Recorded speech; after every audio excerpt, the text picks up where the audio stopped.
దేవుడు నెబుకద్నెజరుకు బయలుపరిచినటువంటి బబులోను సామ్రాజ్యం వచ్చిందా లేదా? వచ్చింది, పరిపాలించింది, వెళ్ళిపోయింది.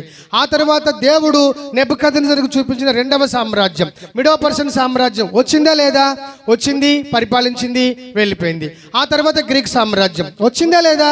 వచ్చింది, వెళ్ళిపోయింది. తర్వాత నాలుగో సామ్రాజ్యం రోమా సామ్రాజ్యం వచ్చిందా లేదా? వచ్చింది, వెళ్ళిపోయింది. ఆ తర్వాత దేవుడు కాళ్ళను చూపించి ఒకటి ఇనుము, కొంత మట్టి చూపించాడు. మరి దేవుని లెక్కల ప్రకారం ఈ 4 సామ్రాజ్యాలు ఉనికిలోనికి వచ్చి వెళ్ళిపోయినాయి. మరి ఆ 5వ సామ్రాజ్యం కూడా ఉనికిలోనికి రావాలి కదా, ఖచ్చితంగా వచ్చి వెళ్ళాలి. లేదా దేవుని మాట అబద్ధమైపోతుంది, దేవుని ప్రవచనం తప్పిపోయినట్టు అయిపోతుంది. కానీ ఎప్పుడైనా దేవుడు అవును అని చెప్పి కాదు అన్నాడా? వాగ్దానము చేసిన వాడు అది. దేవునికి స్తోత్రం కలుగును గాక. ఆ రాజుల కాలములోనే దేవుడు ఆ రాజుల యొక్క రాజ్య కాల అంతమందు ఒక రాజ్యమును స్థాపించబోతున్నాడు. దాని పేరే 1000 ఏండ్ల సామ్రాజ్యం. అది దేవునికి స్తోత్రం కలుగును గాక.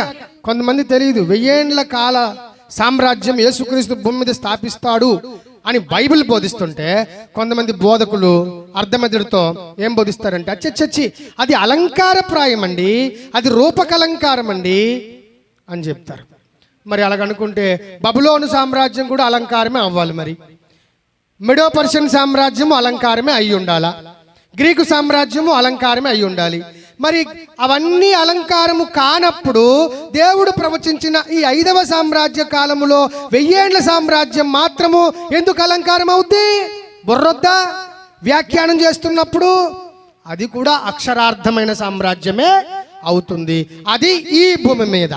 ఈ కారణాన్ని బట్టి చర్చ్ ఆఫ్ క్రైస్ట్ వాళ్ళు ఇంకా మరి కొంతమంది 1000 ఏండ్ల సామ్రాజ్యాన్ని నమ్మరు, వేరు వేరు తప్పుడు బోధలు బోధిస్తుంటారు. నేను అడుగుతున్నాను, బాబు చర్చ్ ఆఫ్ క్రైస్ట్ సోదరులారా, దీనికి మీ జవాబు ఏంటి? జవాబు ఉండదు వాళ్ళ దగ్గర. దేవునికి స్తోత్రం కలుగును గాక.